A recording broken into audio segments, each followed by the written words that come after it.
Hi guys, I am mister Kiran and welcome to our channel. Friends, ఇప్పటివరకు మీకు ఏంటంటే YouTube గురించి అన్నీ చెప్పినాను. అంటే యూట్యూబ్లో ఎలా వీడియోస్ పెట్టాలి, యూట్యూబ్ ఛానల్ ఎలా క్రియేట్ చేయాలి, దానికి ట్యాగ్స్ ఎలా వేయాలి, దానికి లోగో ఎలా క్రియేట్ చేయాలి, దానికి థంబ్నెయిల్ ఎలా పెట్టాలి, ఇలా చాలా ఇన్ఫర్మేషన్ అయితే ఇచ్చాను. బట్ ఇప్పటికీ మీకు ఏంటంటే యూట్యూబ్ ద్వారా మనీ ఎలా వస్తాయి అనేది నేను ఇంకా మీకు చెప్పలేదు.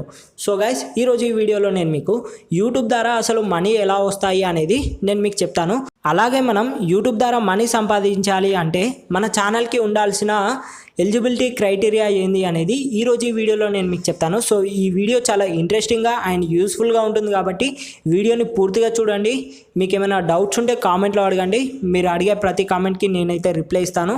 సో టాపిక్లోకి వెళ్ళిపోదాం. సో గైస్, ముందుగా యూట్యూబ్లో యాడ్స్ రావాలి అంటే మనకు మినిమం 1000 సబ్స్క్రైబర్స్ ఉండాలి.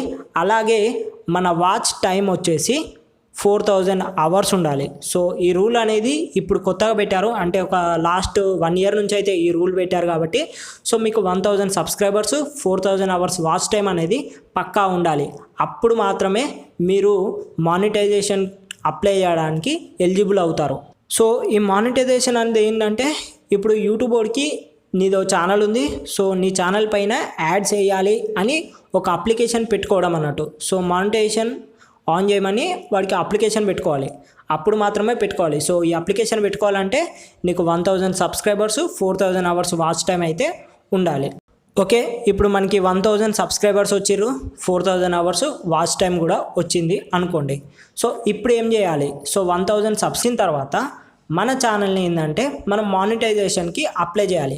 సో మానిటైజేషన్కి అప్లై చేయాలి అంటే మనకి యాడ్సెన్స్ అనే ఒక అకౌంట్ ఉండాలి. సో ఈ యాడ్సెన్స్ అకౌంట్ ఏంటంటే మనకి మన యూట్యూబ్ వీడియోస్ పైన వచ్చే యాడ్స్ పైన రెవెన్యూ అనేది మనకి ఫస్ట్ ఈ యాడ్సెన్స్ అకౌంట్లో యాడ్ అయిపోతుంది.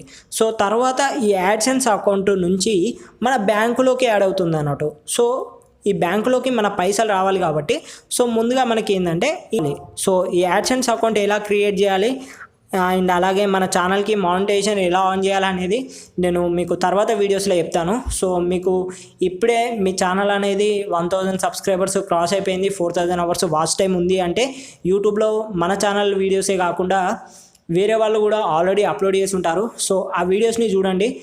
ఎందుకంటే నేను మానిటైజేషన్కి అప్లై చేయాలి అంటే మన ఛానల్కి 1000 సబ్స్క్రైబర్స్ అలాగే 4000 అవర్స్ వాచ్ టైం ఉండాలి, అప్పుడు మాత్రమే నేను మానిటైజేషన్కి అప్లై చేయవచ్చు. ఎందుకంటే ఇప్పుడు మన ఛానల్కి 1000 సబ్స్క్రైబర్స్ 4000 అవర్స్ వాచ్ టైం లేదు కాబట్టి నేను ఈ మానిటైజేషన్కి ఇప్పుడే అప్లై చేయట్లేదు.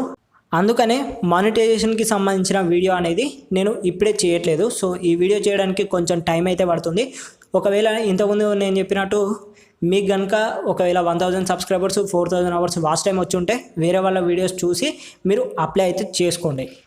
అండ్ అలాగే చాలామందికి డౌట్ ఉంటుంది, అసలు యూట్యూబ్ ద్వారా మనీ ఎలా వస్తాయి అనేది, యూట్యూబ్ ద్వారా ఎన్ని వ్యూస్ వస్తే ఎంత మనీ వస్తాయి అనేది డౌట్ ఉంటుంది. సో గైస్, మనకి ఈ మనీ అనేది వ్యూస్ని బట్టి రాదు అండ్ అలాగే సబ్స్క్రైబర్స్ కౌంట్ని బట్టి మనీ రావు.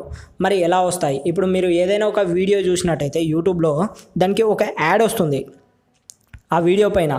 సో ఆ యాడ్ చూసినప్పుడు మాత్రమే మనకి మనీ వస్తాయి. ఒక యూజరు మన వీడియో పైన వచ్చే యాడ్ని చూసినప్పుడు మాత్రమే మనకి మనీ వస్తాయి అన్నట్టు. సో ఈ మనీ కూడా మనకి ఎన్ని యాడ్స్ వస్తే ఎంత మనీ వస్తుంది అనేది మనం ఎక్స్పెక్ట్ చేయలేం. ఎందుకంటే ఒక్క యాడోడు తక్కువ మనీ ఇస్తాడు, ఒక్కో యాడోడు ఎక్కువ మనీ ఇస్తాడు. ఆ మనీ అనేది మనకి దేనిపైన డిపెండ్ అయి ఉంటుందంటే మన వీడియో కంటెంట్ పైన డిపెండ్ అయి ఉంటుంది. ఫర్ ఎగ్జాంపుల్, మనం స్మార్ట్ ఫోన్కి సంబంధించిన వీడియోస్ చేసామనుకోండి, అప్పుడు ఆ స్మార్ట్ ఫోన్ వాడు మన వీడియో పైన యాడ్ వేసాడు అనుకోండి, అప్పుడు ఏంటంటే కొంచెం ఎక్కువ మనీ వస్తాయి. అండ్ అలాగే ఈ స్మార్ట్ ఫోన్కి సంబంధించిన వీడియో పైన ఇప్పుడు సంతూర్ సబ్కి సంబంధించిన యాడ్ వచ్చింది అనుకోండి, అప్పుడు తక్కువ మనీ వస్తాయి. అండ్ అలాగే ఇంకోటి ఏంటంటే మనకి ఏరియాని బట్టి కూడా చేంజ్ అవుతూ ఉంటుంది.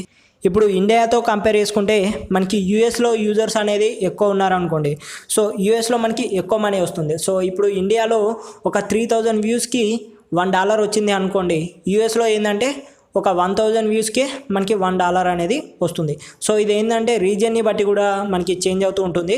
సో ఇన్ని వ్యూస్కి ఇన్ని డబ్బులు వస్తాయని చెప్పలేం, అండ్ అలాగే ఇన్ని యాడ్స్ వస్తే ఇన్ని డబ్బులు వస్తాయని మనం ఎక్స్పెక్ట్ అయితే చేయలేము. సో ఇది చేంజ్ అవుతూ ఉంటుంది. సో ఈ వీడియోలో నేను మీకు ఫుల్ క్లారిటీ ఇచ్చాను అనుకుంటున్నాను. ఏమైనా డౌట్స్ ఉంటే అయితే నన్ను కామెంట్లో అడగండి. మీరు అడిగే డౌట్స్ పైన నేను నెక్స్ట్ వీడియో అయితే వేస్తాను. సో మరో కొత్త వీడియోతో మళ్ళీ మీ ముందు ఉంటాను. జై హింద్.